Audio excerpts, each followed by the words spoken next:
Hi, guys, and welcome to The Truth Hurts with Tony Quinn, where we talk addiction, recovery, and everything in between. You guys, I am so excited today. I'm actually a little bit nervous because I have Sam L with me, and Sam is like, I have told you this before, like an icon to me.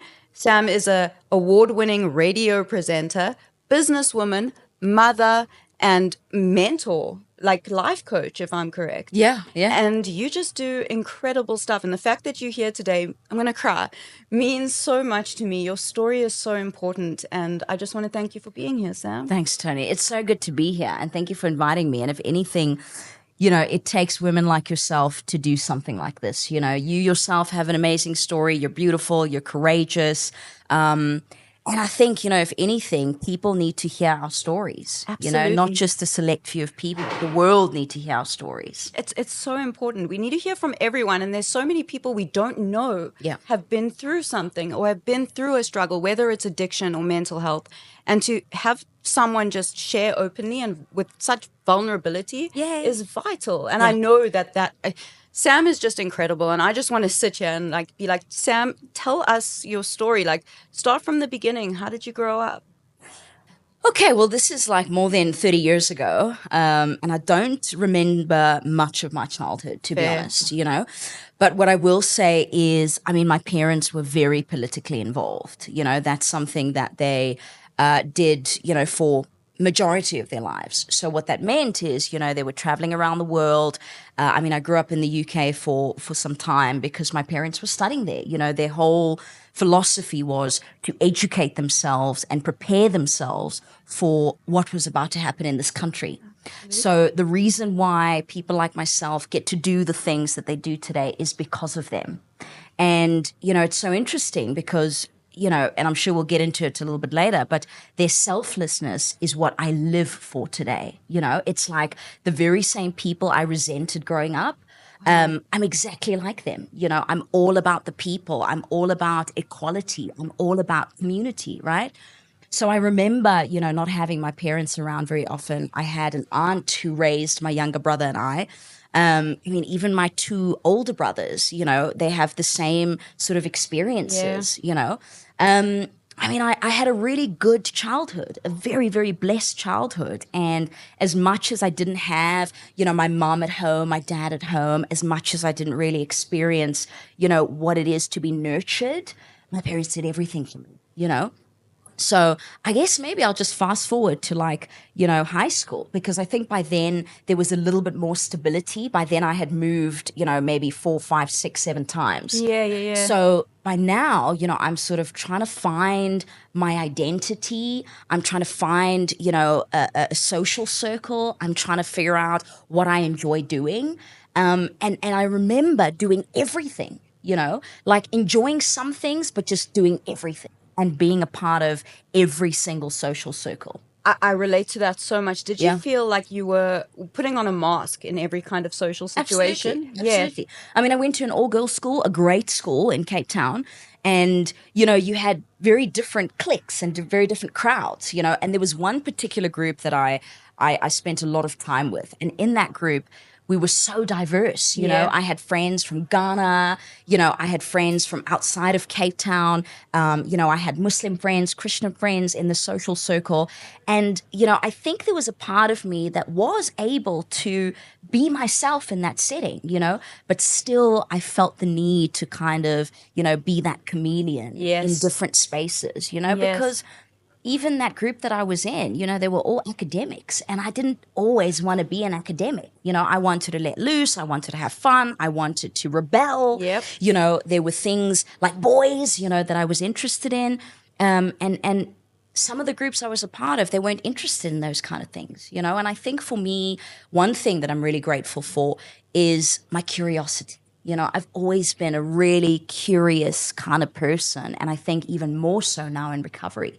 Wow. Because there are so many things that I still need to uncover about myself, discover about, myself, my children, even the world, And, the irony is that today I don't really want to be in different social circles. I don't necessarily feel it's necessary anymore. Yeah. What do you think drove you to want to be in that, be around that many people and fit in with that many people? Like moving from social circle to social circle? Was it like a form of acceptance and being seen? Yeah, I think there's a part of it that was about wanting to be accepted by everybody. Yes. Wanted to be liked by everybody, and I think there was a time, later on in high school where I wanted to be the person that everybody spoke about. I get you, Sam. And when I was, doing drama, I remember you and John spoke about doing drama, and that was like one of the subjects that I absolutely thrived in. I got a distinction for dramatic arts, and I was always on stage, and whether or not I was good at it, people still had something to say. Yes. And without even knowing, there was this part of me that got to be whoever I wanted in that moment. Yeah. So yeah, I could take an element of that social circle. I could take an element of that group of girls. I could take something from those girls, and kind of just incorporate all of that stuff. But again, did I have a sense of identity? I don't really know. This is such a big thing, is identity, and that has come up with every single person I've spoke to, and with myself included. It was like I was constantly seeking validation from other people. So I didn't want to fit in. I wanted to stand out. I can't explain what I mean, right? Yeah. Like that kind of thing. Like I wanted to stand out. But in doing so, exactly like you described, wearing other pieces of other people's personalities as my own. Absolutely. And I think today, like I'm still trying to figure out who I am. There's a part of me that still feels like I haven't really tapped into who I am. And it could be anything from like even figuring out what my true heritage is, like going back in time and understanding, my heritage, my culture, my upbringing. My dad passed away many years ago. And, sorry. There's even parts of that I'm still quite curious about, Absolutely. because my dad was a great man. He was a teacher. He was highly educated. And I remember even on his deathbed, he was trying to finish his thesis. So today, there's a very big part of me that accepts the fact that I will never be my dad. Yeah. There are things that I will never, ever be able to accomplish, things that he did in his time, Times are different. The struggles that they had are very different to the struggles that you and I have today. Yeah. But what I also acknowledge is that there are things that he was not able to carry out, which I'm able to do today. And you are? Absolutely. And that is the selflessness that I spoke about in the beginning, serving others and understanding that empathy is what brings us together. Empathy is understanding that for a change, I need to think about your needs and your wants and the things that you need in your life today. Because all my life, even, doing dramatic arts, being on stage, I was a selfish individual. Yeah. I got to decide, what the people want to hear. Yeah. I got to decide what the people want to see. I got to decide whose voice should be louder than the other person's voice, So yeah, big stories. I don't know. I'm jumping around. No, here. it's great. I don't know if there's like segments here. There's no segments. We just the whole thing is just telling the story, and everything you said I relate to. I can't believe how much. Like I'm just like, dude, I understand you. But like in high school, did you find substances at any point? I mean, alcohol was there. Yeah. My dad was a drinker, but not an alcoholic per se. I mean, he loved his whiskey. My mom, not so much. She'll do a cocktail here and there. She loved her gin sometimes, but it wasn't really, a thing in our home. Yeah. And because my parents traveled so much, they would come home with the best Russian vodka, the best Japanese whiskey, Not Russian beer, the proper stuff. Like real vodka, and, the collection inspired me. And I was quite curious, But because I had developed, quite a number of friends, so to speak, in high school, I thought maybe what would, allow me to step it up a notch is if I threw some parties at home. Oh, you were that person. I was that girl. I was that girl. House parties. And by that time, most of my friends had cars, so they'd park outside the house. I had a friend of mine who had speakers, and we'd bring all of that stuff in, and we'd make punch, and there'd be music, and we'd swim. And then, on the odd occasion, I would, take a bottle or two from my dad's collection, But, it was just alcohol. And I remember, living in Cape Town, being in Long Street, and there was a woman who had asked me to please hold the door for her. She wanted to go to the bathroom, and she said, please hold the door for her. And I said, yeah, absolutely. I mean, I'm waiting for my friend. It's cool. And this woman said, please come inside. I said, whoa, you know. And, she was doing her thing and, getting busy. And, she had offered me some stuff. And I said, no, thank you. And I was petrified. In fact, I was petrified of anything other than alcohol, not because of what I had seen or heard or what my friends were necessarily doing, because I don't think, many of my friends were partaking, but I just had it in me that was not something that I should ever do and would ever do. Yes. Right? Yes. And only when I moved to Johannesburg, almost like, 10, 11 years ago, it was everywhere. Yeah. It was everywhere, given the industry that I was in, given the environments that I found myself in, given the jobs that I had, given the money that I was earning, it just seemed normal. Absolutely. Yeah. Absolutely. It's funny you say that. I genuinely believed that drugs would never be a part of my life. Yeah. I thought even with alcohol, I just thought it was normal to drink as much as I drank. So I never I was never aware of how bad things had gotten, even in high school. I was drinking all the time, partying all the time, always going to that one girl's house. There was always one girl who had house parties, dude. You were that girl. That was Everyone me. loved that girl. Going there, getting drunk. And I also remember seeing people doing other things besides weed. I smoked weed in high school, but always being that is one thing I will never, ever do. And I was adamant with it. It's even in my journal at one point when I was a kid. I was like, I'll never do that ever. Yeah. Bitch. Yeah. Look at us. Look at us now. Yeah. And I mean, even sitting here, I can't even tell you when it all happened. Yeah. How it all began. All I know is that it happened, and it was just progressive.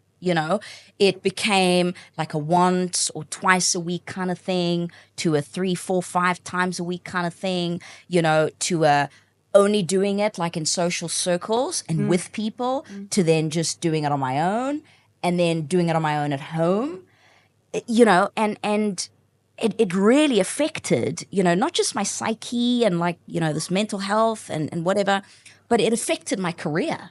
It affected the one thing that I came to the city for. Do you want to tell us? Let's get to that because you left high school. I'm so interested to hear. Well, I didn't leave high school. I mean, I didn't drop out. No, wrong Wait. verbiage. What happened after high school? How did you end up in Joburg? Yeah, so I finished high school. I matriculated in 2009. Wow. And I am so old. Yeah, it's okay. You can cut that part out. I'm old. Leave it in. That out.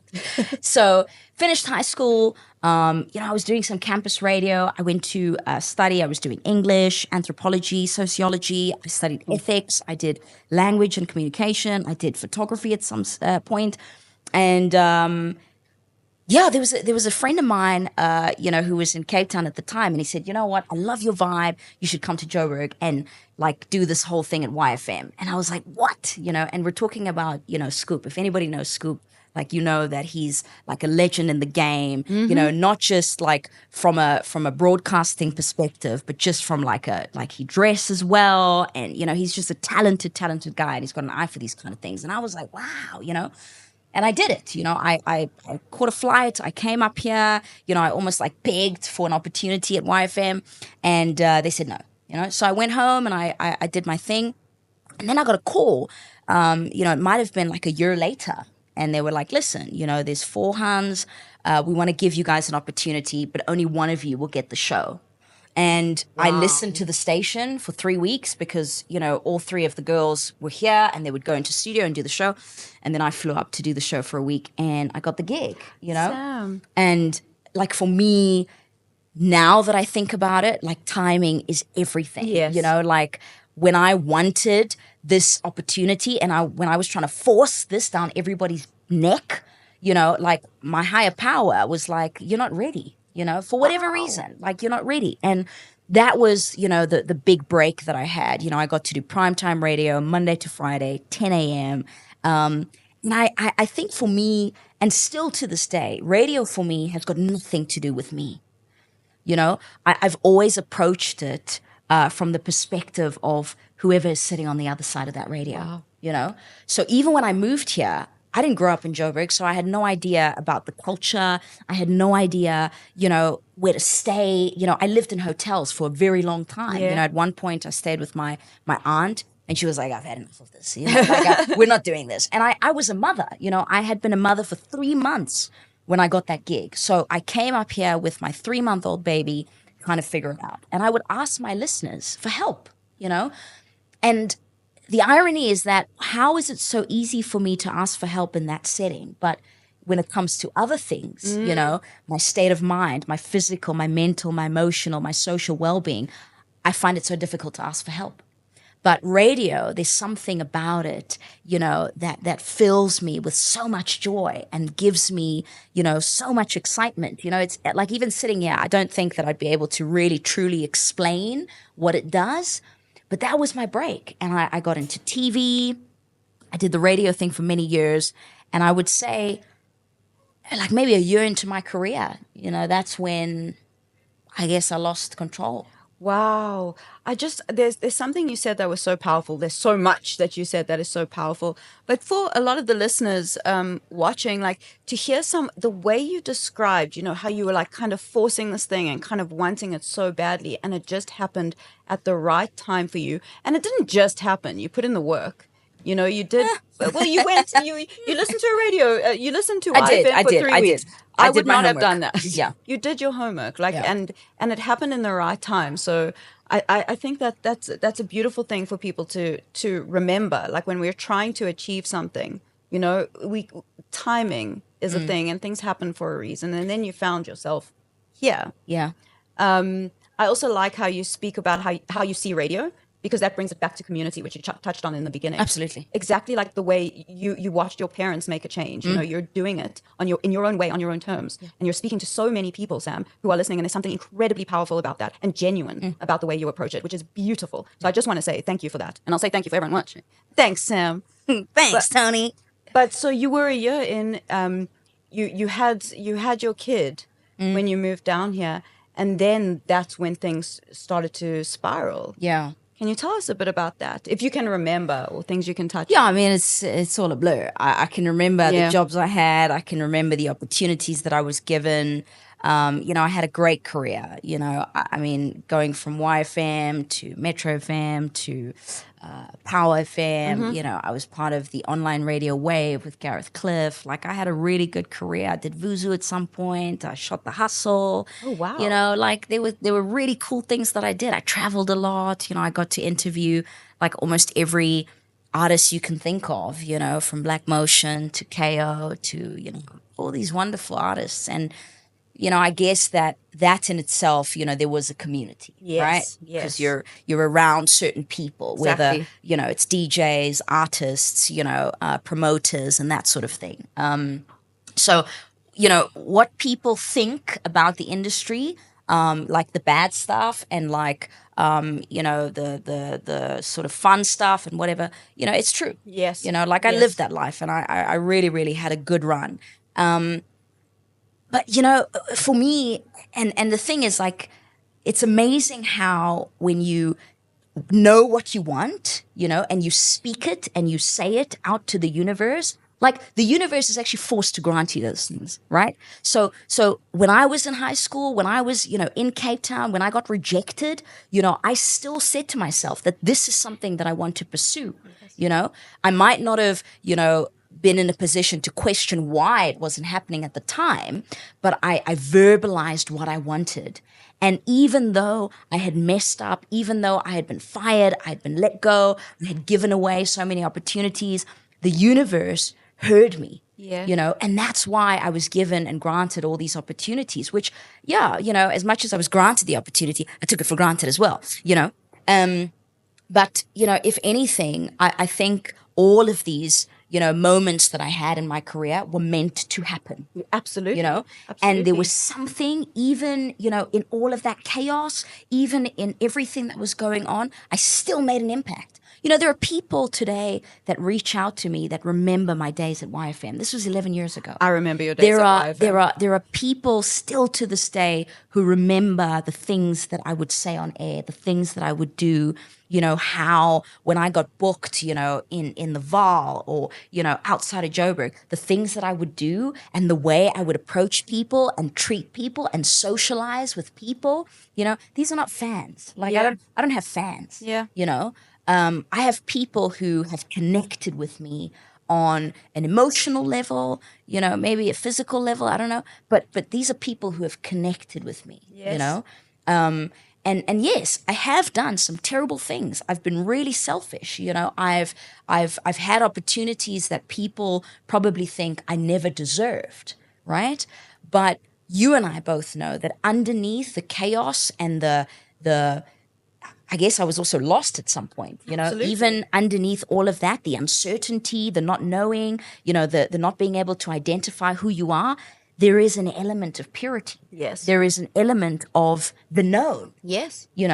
And when we go on these journeys, whether it be religious, spiritual, etc., that's where we get to know ourselves. That's where we get to figure it all out, And I think that as much as everything that happened was meant to happen, I think a lot of people have missed out on who I really am. And that's why I'm sitting here today, because I think there's so many parts of me that the world still needs to see, perhaps questions that have been unanswered, Yes. Moments that people might remember from 5-10 years ago, that we get to relive, that they get to relive. Yes.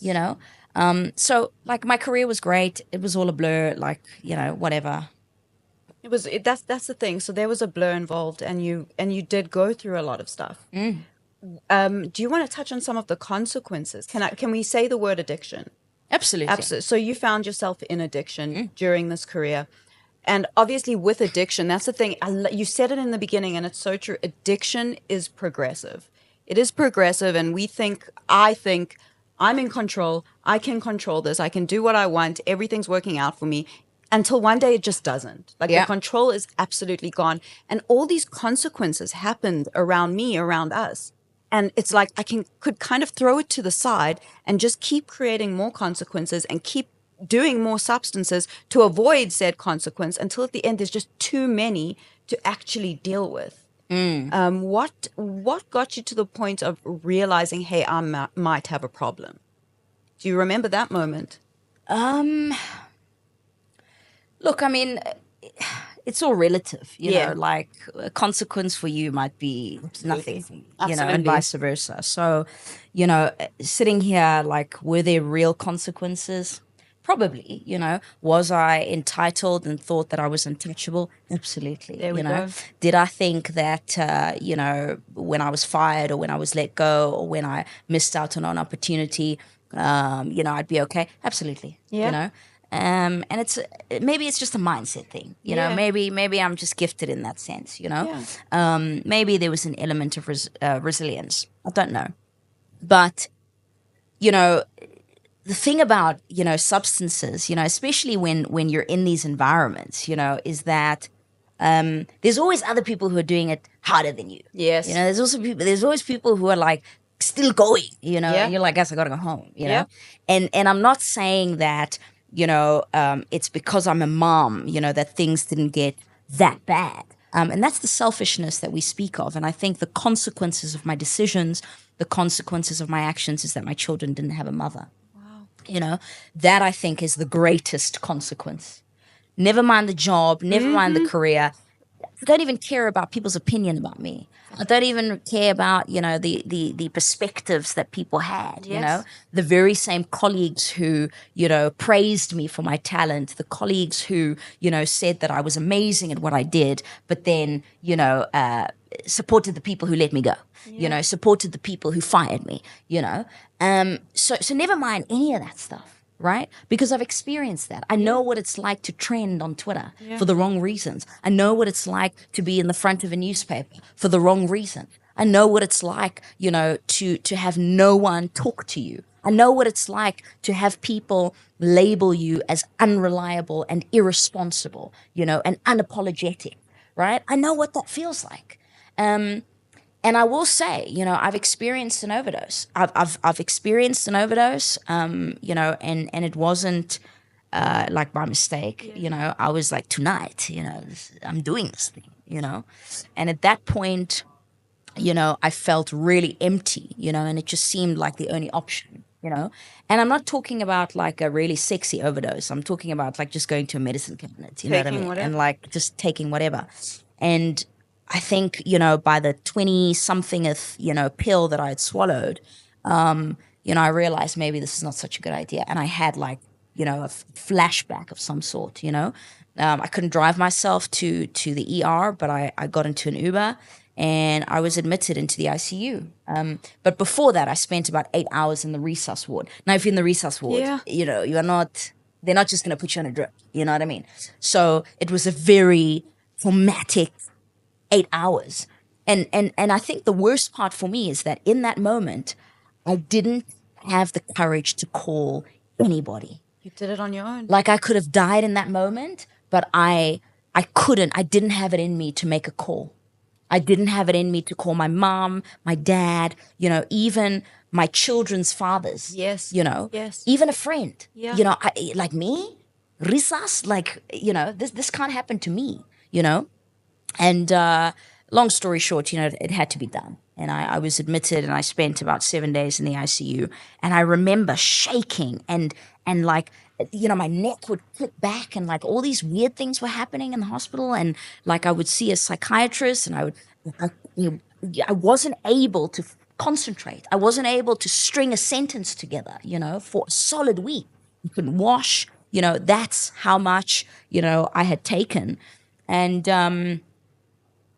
what's the scariest thing is that, there was no wake-up call. There was absolutely no wake-up call. My mom, she flew in, bless her, and she gave me some consequences, and she said, look, you either go to a facility or you come to Cape Town. And I always share this in meetings because I'm like, of course, the mountain and the ocean. You're going to go to Cape Town. It's going to cure me.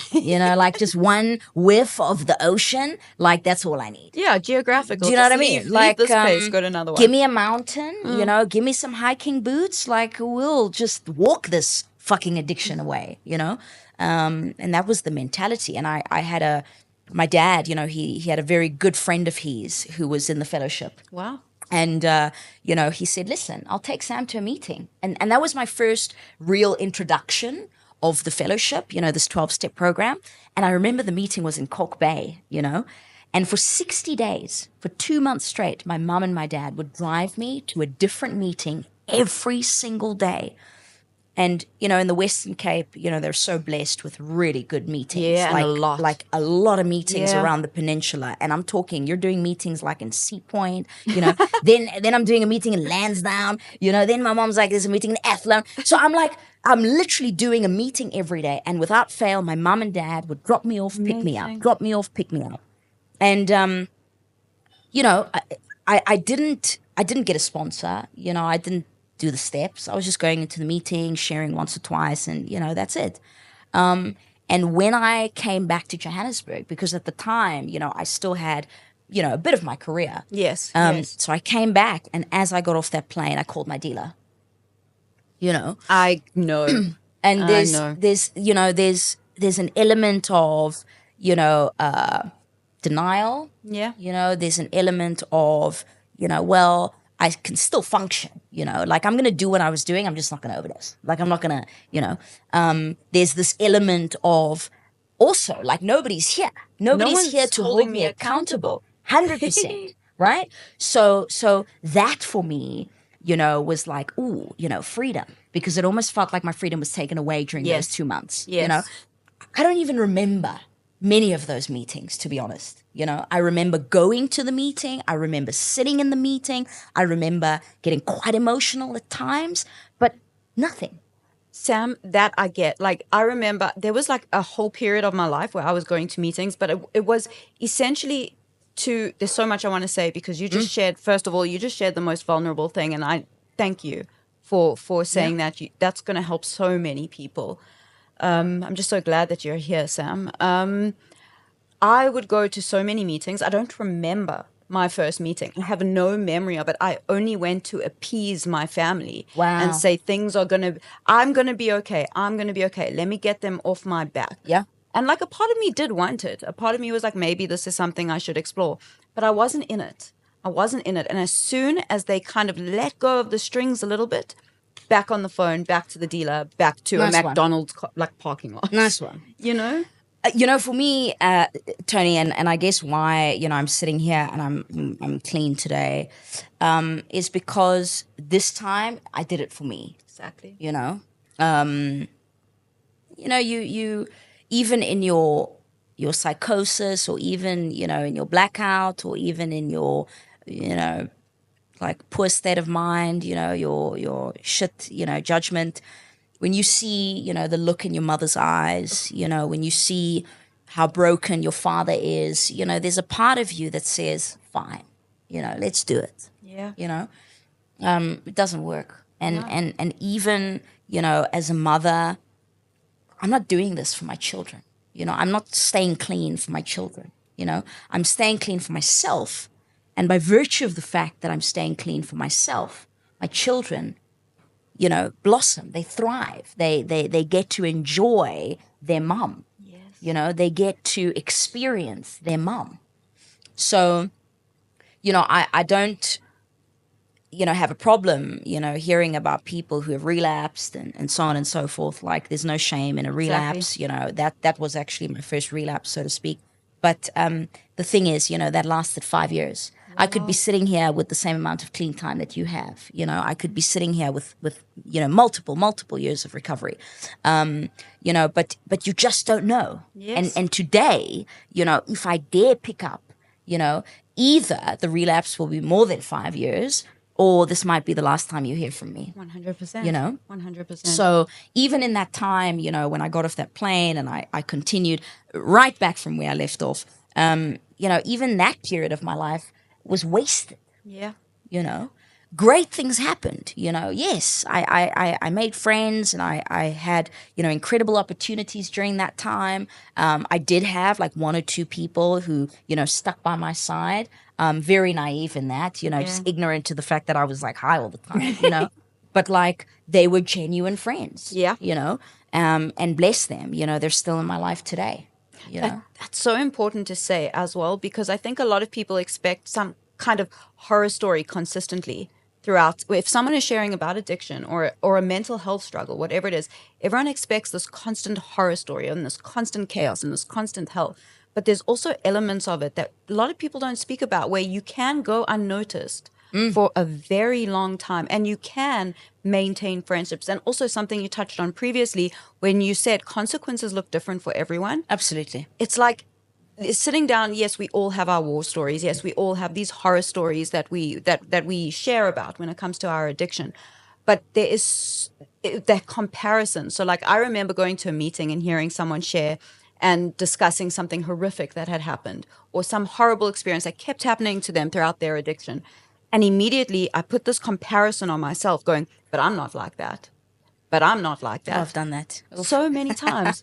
So many times. And and that's the thing. We're constantly looking for differences, not similarities in those situations. And that's why it's so important what you said. And that's why it resonated so much with me, is that consequences look different for everyone, and addiction looks different for everyone. Yeah. And it's progressive. So you going through that part of your life where you were kind of maintaining your friendships, you still had these opportunities going for you.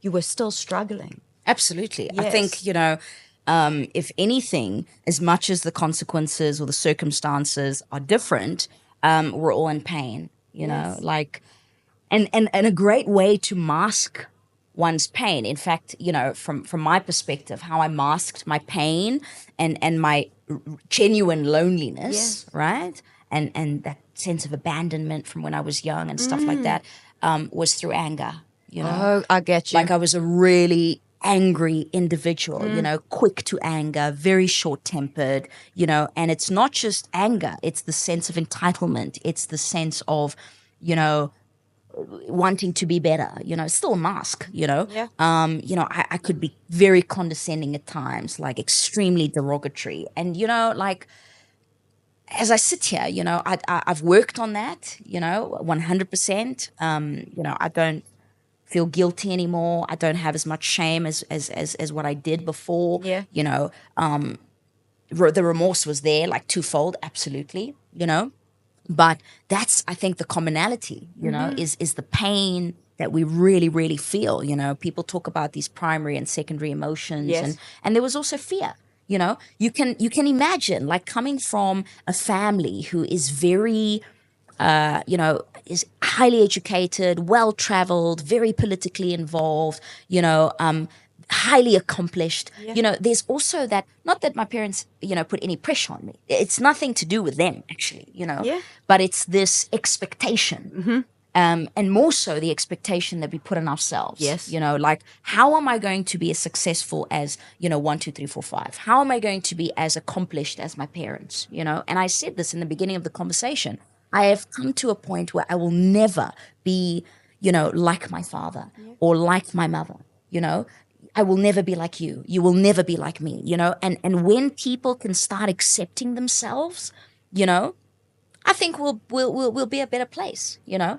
There's this incredible, you know, TED talk that I watched. You know, I watched this TED talk, and I should probably send it to you, where this guy, he's an addict. He's been, you know, clean for about 15 years. And he was saying, you know, and nobody must, like, come for me now here on this. Don't come for Sam. Yay. Come for But, me. like, the guy was saying that business people, CEOs and entrepreneurs and you know, people who are really successful, they should run business like addicts, right? Oh, we smart as hell. And he was saying that there are 3 things, you know, that you need to do and to be. The first thing is just be yourself, be authentic, right? The second thing is surrender to the outcome. And the third thing is get comfortable with uncomfortable things. Wow. Get comfortable with the uncomfortable, right? And my whole life, never authentic, always in control, could never surrender to the outcome. You know, things were done, you know, for my favor, for my comfort, never somebody else. Yes. And of course, I was never going to have any uncomfortable conversations. If anything, I was going to make you feel uncomfortable. Oh, I feel you on that. Right? Feel you on that. Yes. So there's this, and the thing about life, you know, and I think I remember you and John talking about this. And sorry, but like I watched the thing. So like we I love must callbacks. now. Callbacks. So what you guys were saying is that life is meant to be enjoyed. Yes. We're meant to live. We're meant to experience different things. We're meant to use all of our different senses, you know. We're meant to touch and feel and smell and taste, you know. And don't get me wrong, life is incredible, but I still have really difficult days. Oh, fuck yeah. You know, I still feel pain. I still cry. I still get emotional. I'm still sensitive as fuck, you know. I still, you know, have insecurities, you know, like me. Do you know what I mean? Like I have more insecurities probably than my partner, more insecurities than you know, or vice versa. But the fact that I'm present and I get to experience this room and I get to experience these people and I get to taste, I mean, fuck me, what is this? You know, it's like, I mean, there's definitely lemon in here, you know, but the point is, you know, I get to use my senses and live and experience things, you know, and the most incredible thing about people like us is that we've lived multiple lives in like one lifetime. Yeah. You know, and nobody can tell your story better than you. No one. No one can write your story the way you're going to write it. You know, nobody can tell your story better than you can. And I think, you know, part of where we go wrong is we try and tell other people's stories. You know, we try and take that away from people. Yes. We think that we can, you know, make it sound better. Yeah. You know, but not everybody's looking for a better story. You know, they want a real story. They want an authentic story. They want a story where they feel connected. You know, a story that is not masked. There we go. Right? There we go. Anyway, I'm talking too much. Yeah. No, I love everything you're saying. And that brings me to this. When did you find this recovery? Like, how did that occur? What tools were put into place or have you found in this, if you'd like to share a bit about that? So give me an example. So what helped you get to the point where you're at now? So, for example, for me, I was put in a facility. I was put in a rehab. I left. I found community. I found Narcotics Anonymous. Sorry? You went dragged there. Yeah. Okay. Oh, no, I was dragged to that rehab. I did not want to be at that one. Yeah. Community saved Oh, that's me. cool. Yeah. Okay, cool. So we've gotten past now the 5 years Yes. that just went to shit. And then my dad got really ill, really ill. And, he had retired. He was an avid golfer. He really loved golf. And I had clubs and we'd spend a lot of time at the driving range. And the Nedbank Golf Challenge was a thing. Like every year, we would do that, especially, in retirement. And then he started racing birds. That was like his thing. He was fascinated by pigeon racing. Wow. He had built a beautiful loft, at home. And he would breed, and buy birds. And he would name them. I remember there was a bird called Born Alone because it didn't have a brother or a sister. So, that was how we connected as well. I would be there like vaccinating them. It was beautiful to see him doing what he loved, and what brought him joy. And he would talk to his birds, and that's, where he found solace, and we all have like a space where we feel, a peace, a space that, and it doesn't necessarily have to be a space. Maybe it's a thing that you do, It's washing this for dishes me. or like, okay, Yeah. this is beautiful.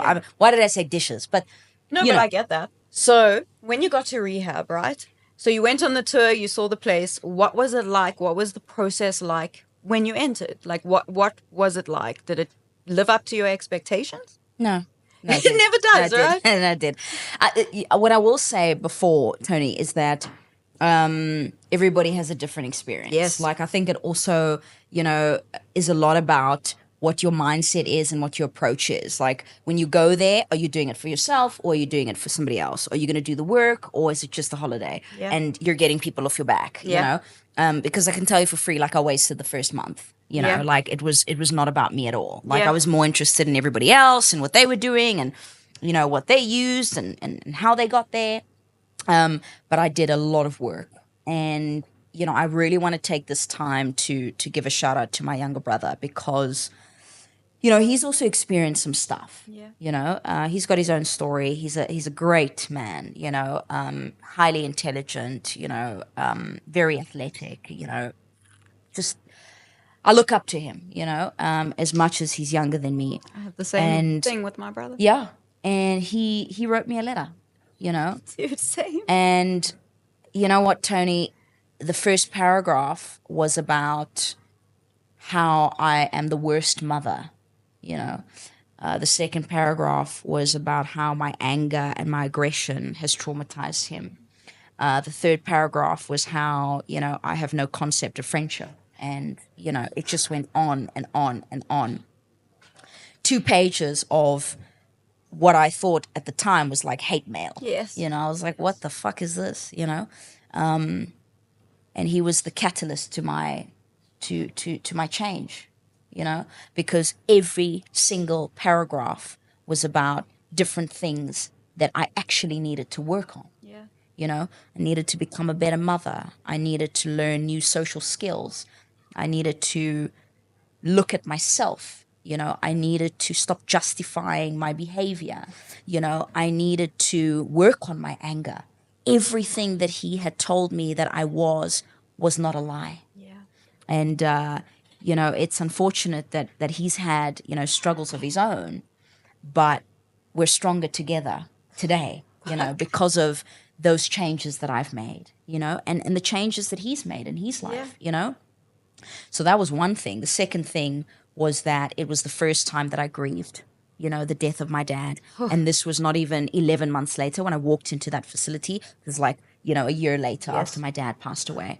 They imposed this grief on me, you know what I mean? And I'm so grateful. Yeah. And all it was me sitting in group with, 10, 11, 12, 13 other addicts just like me, holding space, and I wept. I wept for 45 minutes and the rest is history, And I see now, this bubble that I found myself in, but it was, a life-changing experience. Yeah. And I say that because it was like the start of something new. Yes, exactly. Everything else that I'm doing, all the other changes that I'm making in my life is happening now outside of that space. Yes.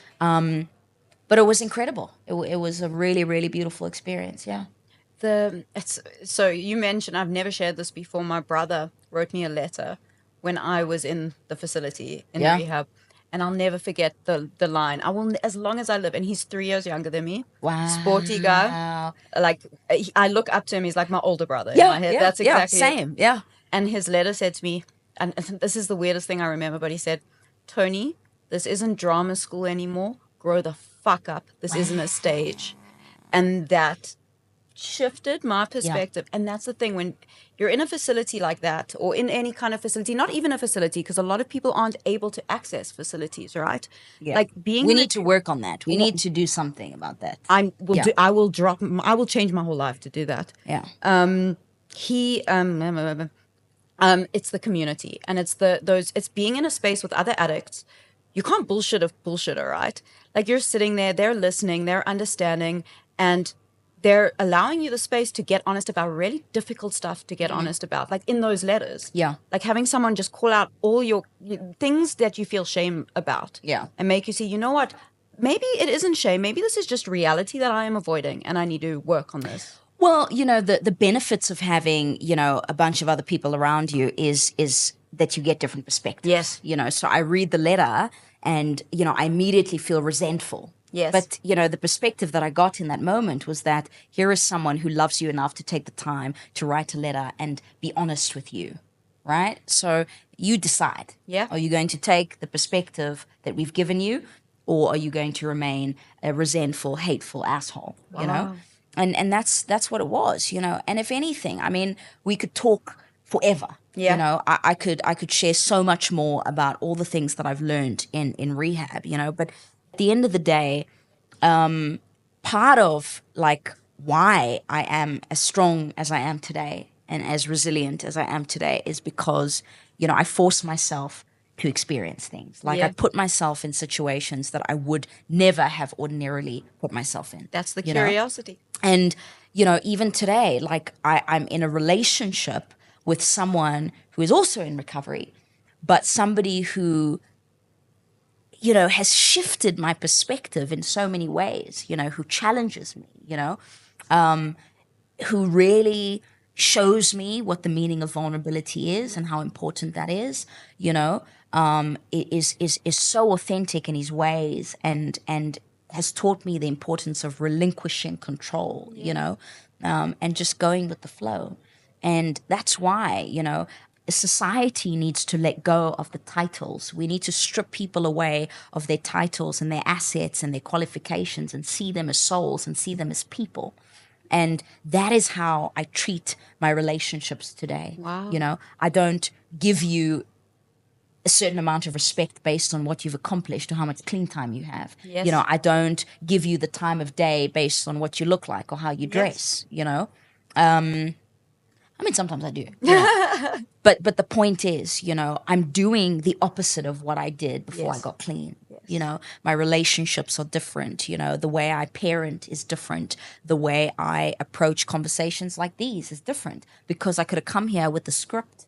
I could have come here with a preconceived idea of, what you guys were trying to achieve and what you wanted to do. And you and I could have had a conference call and I could have set up a Zoom and, whatever. But I think being in the moment is all that has been missing my whole life. I was never in the moment. I'd have a conversation with somebody and think about something else. I'd be sitting with my parents, but I'd be high. Yeah. So never living in the here and now, And there's all these words that we throw around like surrender and da-da-da, and it's but like what happened to just being kind, Like for people who have been through the most horrific things, they've experienced trauma and loss and abuse and, all sorts of really painful stuff, but they still choose kindness. Wow. Like that's part of the reason why we're sitting today. Yes. We're sitting here today because you showed me kindness in the rooms, on a personal level. You've shown my kids kindness. You've shown my partner kindness, and that's actually all it takes, is just to be kind. It's Sam, everything you said is just so beautiful. It's that change and that shift that we find. That's what recovery to me is. Let substances aside, abstinence aside. recovery for me is knowing your place in the world. And there's a saying, and I have a sponsee in recovery in the rooms, and she said to me, I just enjoy being where my feet are. Wow, even me. I like where my feet are at this moment in this coffee shop. I absolutely love it. I mean, I could have probably done this also. Like this would have been. Put them up. This might have actually been a better way to do this thing. Wow, is that a good shot? This is. Now we are talking. Our cameraman is like, now yes. cut, and we will start. Okay, I hope the price is not in at the bottom of the shoe there. Oh, people will Google it. People will Google that. But I just want to say, so the shift in you is like it's literally, we leave rehab, right? I left rehab. It was the most terrifying thing I've ever done, because the real work starts as soon as you step outside, right? But we've been given the tools. So the tools for me were, and it's different for everyone, were Narcotics Anonymous or 12-step meetings, whatever that looks like for you, community connection, and and like working through those steps for me. And again, I always say this, there's a million ways to recover. This is what worked for us, right? Absolutely. I mean, the what you're saying, and I sorry to interject. No, but like, go ahead. You know, part of my issue, and I share about this a lot, even in meetings, is, you know, accountability. Yes. You know, like going through life, even if you're not an addict, like, and you don't have issues with that, you know, it's cool. But like, accountability is like such a thing for us, you know, because I will always find somebody to blame for something, you know, and that's what I was doing. You know, I was blaming my mom for the way she parented, you know, therefore I am this particular type of parent. I would blame my dad because he was angry and short-tempered and quick to anger. Therefore I am this angry, temperamental, short-tempered asshole, right? I would blame my industry because they imposed the drugs and the alcohol on me, right? So even like now I can say, oh, I'll blame that guy, I'm thirsty. No, I drank too fast, you know what I mean? But the point is that we go through life learning to take accountability. That no, you know, I am not this particular parent because of my mom. I am this particular parent because I made a decision to be that way, right? So choice is like, it's actually not a thing. You know, my belief is that it's not about the choices. It's about having a table full of choices, but deciding which one you're going for. It's the decision that will change everything. When you wake up in the morning, how do you decide to go about your day? Do you decide to show kindness, or do you decide to choose unkindness? Yeah. You know, so taking accountability for who I am, what I do, and how my actions and my behavior affect other people, right? And that's what came up in the step work. Yeah. You know, that's like one out of like 40, 50, 60 things that came up in the step work, right?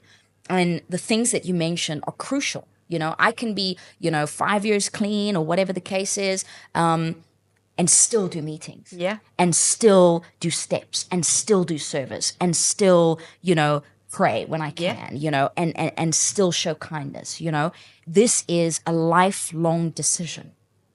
And, you know, as you guys shared earlier, you know, with John, it's like, I'm going to lose my mom at some point, you know. Somebody's gonna fall ill, pass away. I'm gonna go through this whole cycle again. But I guarantee you that I'll be able to deal with it a lot better than what I did when my dad passed away. You know, that's the difference. So I'm able to accept and experience life for what it is, but with a different set of eyes. You know, and a better head on my shoulders. You know. Maybe not strong arms, you know, I got the strong arms over there. But the point is, you know, like I get to really live life because I decide to. Oh, I love that so much. Aww. I love everything you said. And before we wrap up, because I've got so much, but I know that after this I'm going to go home and sit down and just be like, no, we must have a part 2. Where's the part 2? We're going to do like part 10 part 2 together. But what would you say to someone who now is currently struggling with addiction and wanting to get help? What would the words be that you would say to them if you have anything? Just call me. Just call me. You know, there's like so many cliches. Yeah. And I was being serious about the call me thing. It's okay. There's so many cliches, you know, like, you know, you're not alone and you're not a bad person, you know, you're just a sick person getting better, etc. You know, but I think, if anything, there are probably people watching this thing and saying, they would never have imagined me going through all of this stuff, Yeah. right? I'm a fuck up, but like there's some things that I've shared today, like that I don't think people knew about, right? And I guess, what I would say is this could happen to anybody, right? This can happen to absolutely anybody, myself included. I'm living proof that, I wasn't dealt a bad hand. I didn't, have a necessarily shitty upbringing, type of thing. I made some bad choices, but I'm here for a reason, You can be struggling, you can be riddled with uncertainty and fear and pain, but you're still here because you are here to serve a greater purpose, You might not know what that purpose is, but your higher power, whatever that may be, has something beautiful intended for you. And part of, even having conversations like these, it might be great for you, it might be great for somebody else, but you have no idea what it's doing for me. Like I spoke about being unselfish today, but actually this was like a very selfish thing that I did because, I know how, having these genuine, authentic conversations, what they mean to me, and then what they do for me.